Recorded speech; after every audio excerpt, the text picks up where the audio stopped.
toi, on va être encore en retard. Oh là là, doucement. Mais ils sont lents. Non, aujourd'hui, c'est la journée de la courtoisie au volant. Oui, bah je suis courtoise. Non, du tout. Je vais te montrer comment on fait. Donne-moi. C'est comme ça. Bonjour madame, je vous en prie, passez. Oui, attention, petit chien. Allez, on y va. Oui, bon, bah c'est bien mignon, mais là on n'arrivera jamais comme ça. Allez, on y va. On accélère. Ouais, non, attention les murs, attention les murs.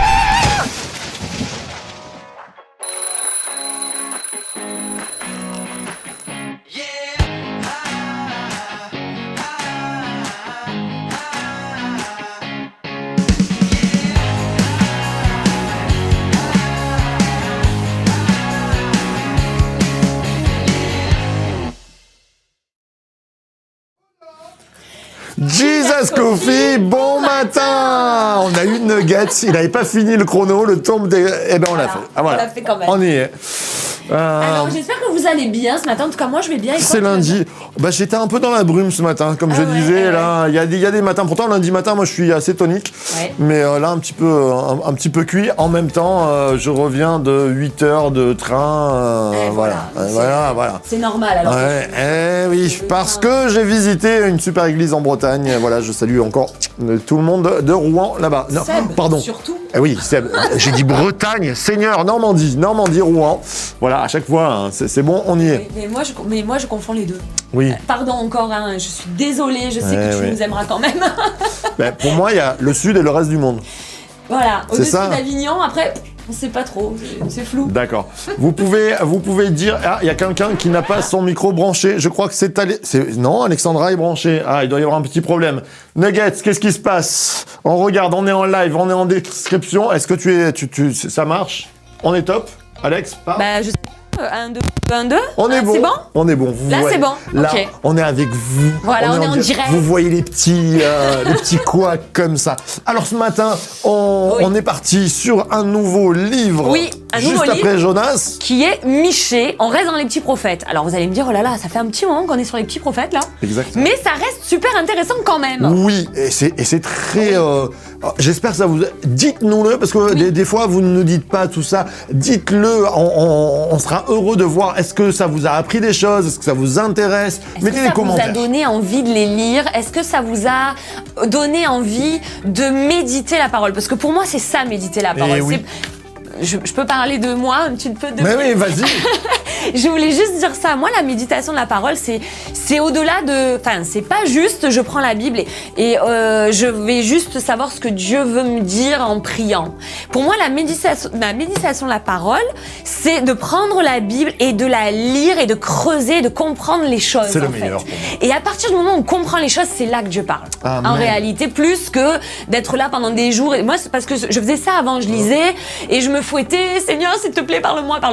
Et en vrai, j'ai découvert que c'était complètement différent. L'approche de la parole, dans la méditation de la parole, c'est de la lire, la prier et de creuser le contexte, qui c'est, pourquoi, et de lire l'ensemble de la parole. Et alors là, vous avez des pères à découvrir, je vous encourage à ça. Et c'est pour ça qu'on fait les Jesus Coffee, parce qu'on veut vous amener dans le fait de pas regarder simplement à la surface, mais creuser, parce qu'il y a des beaux trésors. C'est exactement ça, et Dieu le dit, j'ai placé des trésors et je vous laisse les chercher en fait. Amen. Et c'est un Dieu qui aime se faire... on se régale et on va se régaler avec Michée avec encore. Michée. Michée, c'est souvent... Enfin, il y a Jonas, tout le monde le connaît. Oui. Amos, des fois un peu moins, Abias, Michée, on n'est pas toujours sûr. Et pourtant, des trésors. Et pourtant, des trésors. Moi, en fait, Michée, il est un petit peu l'ombre c'était Isaïe, le grand prophète, et Michée, c'était le contemporain en réalité. Et lui, il était un peu dans l'ombre, mais c'est pas pour ça qu'il était jaloux, hein, quoi qu'il en soit, absolument pas. Il était même influencé pas mal, je pense, par, ou inversement, je sais pas, par les écrits d'Isaïe, mais en tout cas, c'était quelqu'un qui était droit et qui cherchait à ce que le peuple devienne aussi, soit droit. Il est du temps de Jotam jusqu'à Ézéchias. Alors, en fait, vraiment, c'est vraiment, vous prenez, on retourne en arrière, on va dans les chroniques. En fait, vous lisez les chroniques. Vous regardez le premier verset, alors que c'était qui? C'était Amos, on savait pas, ou Abias? Voilà, on savait pas. Abias, on savait pas. Alors lui, parole de l'Éternel qui fut adressée à un Michée de Moréchet, au temps de Jotam, d'Ahaz et d'Ézéchias, roi de Juda. On sait tout de lui. C'est ça. Ça, c'est extraordinaire. On sait pas tout. Alors, très intéressant, là, sur mes petites pistes. Déjà, qui c'est Michée? Donc, on sait qu'il vient de Juda, Moréret. Voilà, c'est à peu près à 40 km, 40 km de Jérusalem. Exactement. Et son nom, c'est pas Michée. En hébreu, c'est Mika-Yahu. Et c'est là que je reviens toujours sur le nom de l'Éternel. Souvent, on a traduit par, bon, alors, Jéhovah à l'ouest, c'est pas ça.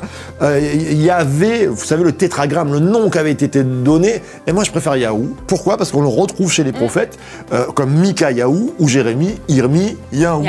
Et donc, c'est pas yahoo.com, mais ça pourrait être le nom de l'Éternel. Comment le prononcer? C'est ça. Et donc, Mika, qui veut dire comme l'Éternel. Exactement. Comme l'Éternel. C'est son prénom, en fait. Qui est comme l'Éternel? C'est celui qui... C'est une question, alors, en fait. C'est une question. Alors, c'est ou soit une question, ou pas. Je pense que c'est une question. Mais moi aussi, je pense que c'est une question. Parce que quand tu dis en hébreu, tu dis misé. C'est une question. C'est qui celui-là? Voilà. Donc, Mika-Yahu, qui est comme l'Éternel. Et quelque part, son nom... Il est quand même intéressant parce que qui est comme l'Éternel, c'est son nom à lui et il va prophétiser à ce que les autres soient comme amènent à ressembler. Et même dans ses prophéties, on voit Christ, moi je l'ai lu tout le temps, on ressent Jésus et on ressent Christ et il dit mais qui est comme l'Éternel? Ben Jésus est comme l'Éternel, c'est Dieu lui-même et c'est extraordinaire. Là, elle est très belle cette réponse, mais c'est tout à fait ça. Là moi j'ai eu un déclic là quand tu viens le dire, là c'est très bon. Là, toi aussi là, je sens qu'on vient de le prendre. Qui est comme l'Éternel? Alors, on pourrait répondre personne, on pourrait répondre mais qui est comme l'Éternel? Jésus. Jésus est comme l'Éternel. Mais c'est fort ça. Et lui, il a donné la réponse. Voilà. On peut s'en aller. Allez. C'est génial ça. Qui est comme l'Éternel? Jésus. On va le voir demain, parce que demain on va bosser. Ne ratez pas l'émission de demain. On bosse les parallèles dans les trésors de Michée, les parallèles avec le Nouveau Testament. Où est Jésus? Vous allez voir, il y a Bethléem, il y a tout. Il y a des tas de choses. Allez. Alors du coup, qu'est-ce qu'on peut dire d'autre sur lui? Alors, exactement. Moi, j'aimerais qu'on puisse parler, c'est intéressant, dans le chapitre 1, ce que tu m'as dit, sur le chemin de la déportation. Alors, on sait que, forcément, il est du temps d'Ézéchias, il a prophétisé comme quoi il allait y avoir une déportation. Oui. Et en fait, dans le chapitre 1, c'est du verset 10 à 16, il y a comme un chemin, il décrit plein de villes. Il dit, par exemple, ne proclamez pas dans la ville de Gad, ne pleurez pas, gens de Bethléafra, couvrez-vous de poussière. Un peu plus loin, il dit habitants de Lachish, attelez les coursiers. Un peu plus loin, il dit et la maison d'Axi, seront une cause de déception pour les rois d'Israël. Et dans ce chemin, en fait, c'est le chemin que va prendre Sanchérib, c'est Nachérib, ça dépend des trades, pour aller détruire Jérusalem. Et en fait, c'est vraiment ce chemin-là. Il passe par ces villes-là. Et ces villes-là, elles ont des noms. La première, c'était Beth-Léafra, qui veut dire maison de poussière. Et il y a un parallèle qui dit couvrez-vous de poussière. Beth-Léafra, couvrez-vous de poussière. Et en fait, comme le deuil, il y a un deuil qui arrive. Il y a un deuil qui est en train de descendre jusqu'à toi. Tu es en train de prendre un chemin par le deuil et qui va te mener jusqu'à la déception, parce que Akish, oui, c'est le parallèle, c'est l'assonance de Akash. Et qui... Pardon, j'ai dû la sortir. On était dans un moment sérieux. C'est pas possible. C'est terrible. Qui veut dire leurre, tromperie ou déception. Exactement. Et en fait, on commence par le deuil. Et en fait, ce chemin-là a commencé par un deuil et qui finit par je me suis trompée. Et qui est prophétisé. La déception. C'est la force de la prophétie de Michée. En fait, Michée, ses prophéties, elles sont chirurgicales. Ah oui. Là, on voit par rapport à la déportation, chirurgicale, il dit la route, ça sera comme ça. Ouais. Après, il annonce la grâce, parce qu'en fait, on peut dire Michée, il fait la parallèle. Justice et grâce. Toujours. Et alors là, c'est extraordinaire, parce que on peut aller... on en parlait avec notre cher Jean-Pierre qui a pas pu enregistrer, mais le fait que on a de tout, on va parler de la montagne, je crois que c'est chapitre 4. Chapitre 4. Il arrivera à la fin des temps que la montagne de la maison de l'Éternel sera fondée au sommet et qu'elle s'élèvera par-dessus les collines et les peuples y afflueront. Là, on peut avoir trois visions. C'est-à-dire, on peut avoir, après la destruction d'Israël, la déportation, le retour d'Israël à l'époque de un peu Jésus, toutes ces choses-là, ce qui s'est passé. On peut avoir... 70 Non? Non, la vision de l'Église. Cette Ah oui, montagne- la vision de l'Église. La vision Oui, de oui, l'Église. oui. Une Pardon. montagne spirituelle où toutes les nations, Tout à fait. et là ça s'ouvre avec le Ça ministère de s'ouvre Christ avec depuis. le Saint-Esprit. Et puis, pour ceux, et j'enlève pas cette option, on peut... Elle peut être Elle peut être entendable. prise. Ceux qui pensent au millénium, c'est-à-dire au retour de la paix dans l'Apocalypse, où les nations s'unissent autour de Jérusalem et d'Israël, autour du royaume du Christ qui est revenu. Et c'est vrai qu'on peut avoir Michée, en fait, c'est chirurgical, ça se développe extraordinairement sur le temps de la grâce et sur la venue, on verra demain, du Messie, jusqu'à dire la ville là où il doit naître, Ah oui, Bethléem. quoi. Bethléem. Tout à Extraordinaire. fait. Donc c'est des trésors. Oui. Et quand on le lit, on se dit ah ouais, j'avais pas vu ça comme ça. Je l'avais pas réalisé. Mais tout est en fait accessible pour nous aujourd'hui. Tout à fait. Quand on lit ben voilà ce chemin-là, quand on voit comment il a été précis dans plein de prophéties, quand on voit qu'il a été aussi avec Ésaïe, aujourd'hui on peut se dire comment tu me parles moi. À moi, Michée. Et- Qu'est-ce que ça me sert de savoir qui tu es? Qu'est-ce que ça me sert à moi de savoir à quelle période tu as vécu? À quoi ça me sert de savoir tout ça? Mais ça me sert qu'aujourd'hui, en fait, le même message, il est pour nous en réalité. Exactement. Il est pour nous. Pourquoi? Parce que Jésus peut tout en nous. Et alors que par Michée, il prophétisait un chemin qui passait du deuil jusqu'à la déception, il y a derrière ça un Jésus qui vient relever, qui vient amener la grâce. Amen. C'est extraordinaire. Donc, effectivement, il y a toujours un pendant parce qu'il veut toujours amener son peuple. Mais en ramenant son peuple, celui qui se repent, il a tout le royaume accessible. Amen. Et ça, c'est extraordinaire. Qui est comme l'Éternel? Qui est comme l'Éternel? Jésus. Exactement. Amen. Alexandra, Oui. tu veux bien prier afin Je que vais prier. Jésus soit notre sortie du chemin de poussière, Ouais. notre sortie du chemin de deuil. C'est Ouais. Jésus, c'est lui qui vient tout changer. Amen. Amen. Je vais prier. Seigneur Jésus, je te remercie pour ces enseignements. Je te remercie pour tous ces hommes qui sont des modèles et qui sont dans la parole et que tu as choisi pour encore nous parler aujourd'hui. Je te Amen. remercie parce que ça nous parle. Je te remercie pour mes frères et sœurs, mes amis et tous mes bien-aimés qui sont là et qui nous écoutent. Je prie pour eux. Je prie pour que malgré le chemin qu'ils passent, quel que soit le chemin qu'ils passent par le deuil, qu'ils passent par des moments compliqués, qu'ils passent par par peut-être la tromperie, peut-être par des moments où ils se sont de la déloyauté, où ils sont déçus. Seigneur Jésus, je prie que tu viennes ramener l'espoir et l'espérance. Amen. Tu es le Dieu de l'espoir. Tu es celui qui ramène la vie là où c'est mort. Tu es celui qui nous amène toujours la lumière alors qu'on est dans Amen. les ténèbres. Même si on ne voit pas, le Saint-Esprit nous conduit toujours. Alors je prie pour que maintenant l'espérance renaisse dans les Amen. cœurs. Dans le nom de Jésus. Amen. Amen. Et Wow. amen. Qui est comme l'Éternel? Jésus. Allez, c'est super. On continue avec le Béniscope. Alors, Et je sais voilà. pas, c'est Cathy qui est déjà prête là-bas. On Et va la du coup, rejoindre. à tout de Allez. Et salut Cathy.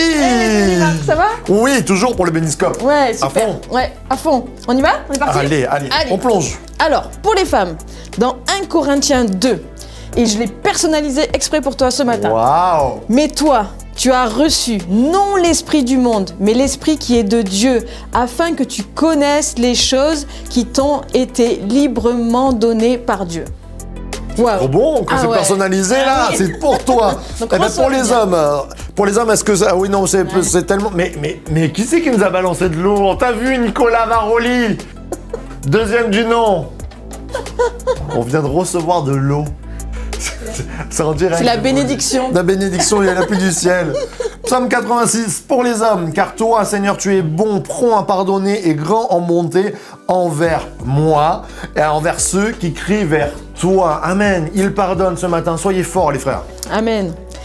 Pour les couples. Il y a de l'eau Alors, partout, il y a de l'eau partout. mais oui, il y a de l'eau partout Mais maintenant. n'importe quoi, Nicolas. Hein. Alors, en Jacques, au chapitre 1, au verset 22, mettez en pratique la parole et ne vous contentez pas de l'écouter en vous trompant vous-même par de faux raisonnements. Et après, on va un peu plus loin.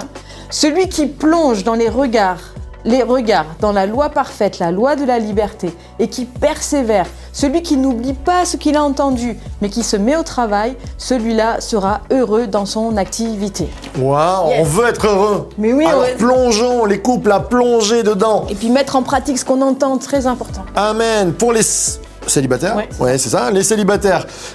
Alors, oui, on le prend en personnalisé. C'est ça, en C'est Psaume personnalisé. 23, mais un peu modifié pour toi. Si l'Éternel est ton berger, tu ne manqueras de rien.